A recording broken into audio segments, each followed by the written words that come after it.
Бажаю здоров'я, шановні українці. Почав сьогоднішній день із засідання Ставки. Багато питань. Передова, дії наших сил оборони, те, що вдається і те, чого маємо досягнути. Командувачі напрямків, Хортиці, Таврії, Одеси, Півночі, главком Залужний – всі доповіли актуальну ситуацію. Окремо на ставці постачання боєприпасів для наших воїнів. Сьогодні було більш детально щодо цього. Не тільки постачання, а й все те, що стосується виробництва і державою, і приватними компаніями. Були доповіді міністра з питань стратегічних галузей промисловості Камишина, міністра оборони Резнікова, командувача сил логістики Гуляка.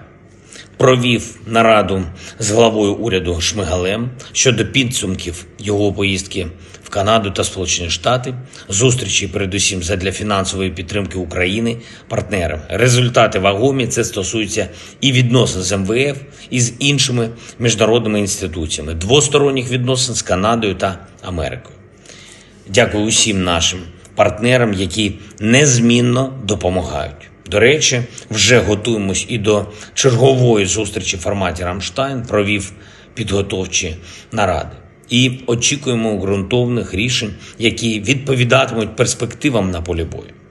Доволі амбітним перспективам, які ми всіма силами наближаємо. Причому наближаємо не лише для себе, не лише для України, а для всієї нашої антивоєнної коаліції. Агресор має програти.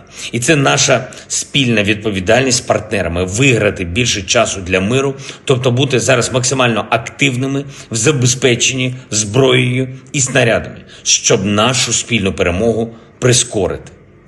Підписав указ про відзначення державними нагородами наших воїнів, 127 бійців ЗСУ, із них 68 посмертно.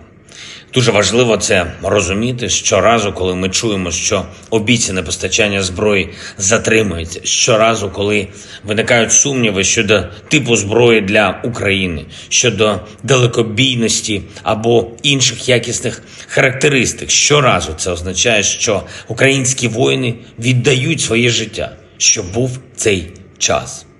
Час, який витрачається, щоб переконати, і щоб все ж таки відбулась поставка необхідної зброї. Хочу сьогодні особисто відзначити наших воїнів з 5-ї окремої штурмової бригади та 80-ї окремої десантно-штурмової бригади за активні і успішні штурмові дії в Бахмуті. Дякую 214-му стрілецькому батальйону за потужні удари по ворогу під Бахмутом. 92-га окрема механізована бригада. Дякую за результат на Луганщині. Донецький напрямок. Бійці 35-ї, 36-ї окремих бригад морської піхоти, 55-ї окремої артилерійської бригади, десантники 79-ки, воїни 74-го окремого розвідбату, 59-ї окремої мотопіхотної бригади імені Якова Гандзюка. Дякую усім вам. На Запоріжжі є за що відзначити воїнів 128-ї окремої штурмової Закарпатської бригади. Молодці.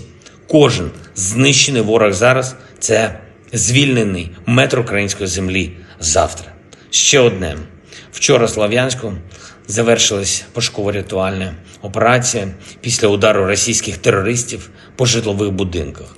Я хочу відзначити наших людей, які разом з колегами на місці робили все можливе. Попри загрозу повторних ударів, попри всі складнощі, робили все можливе, щоб врятувати якнайбільше життів. Дякую сержанту Ярославу Плецькому, старшому сержанту Віктору Гергелю, старшому лейтенанту Богдану Гаврилову та підполковнику Михайлу Загнітку. Усім, хто брав участь в цій операції. Дякую кожному і кожній у великому колективі ДСНС України, хто працює заради людей. Слава нашим воїнам, вічна пам'ять усім, чиє життя забрав російський терор. Слава Україні!